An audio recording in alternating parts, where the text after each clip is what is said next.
ఈ క్లిప్లో కనిపిస్తున్నదంతా శ్రీశైలం వైపు నుంచి శ్రీశైలం రిజర్వాయర్ డ్యామ్ వరకు ఉన్న వ్యూ.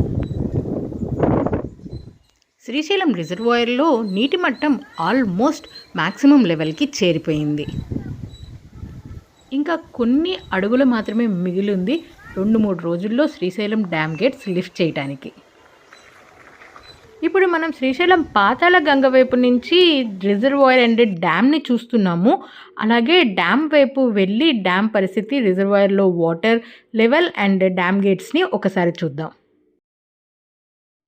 అట్ ప్రజెంట్ డ్యామ్లో నీటి మట్టం 840 అడుగులు ఉంది. ఇంకొక 40-45 అడుగులు పెరిగిందంటే డ్యామ్ గేట్స్ లిఫ్ట్ చేసేస్తారు. లాస్ట్ ఇయర్ అయితే జూలై ఎండ్కి కానీ మనకి డ్యామ్ గేట్స్ లిఫ్ట్ చేయలేదు. బట్ ఈ సంవత్సరం మేలో ఎర్లీగా వర్షాలు పడటం వల్ల జూరాల ప్రాజెక్ట్ నుంచి కూడా వరద నీరంతా వచ్చి శ్రీశైలం డ్యామ్లోకి చేరింది. అందుకని ఇంకొక 4-5 రోజుల్లోనే 4-5 రోజుల లోపు కూడా మనకి డ్యామ్ గేట్స్ లిఫ్ట్ చేసే అవకాశం ఉంది.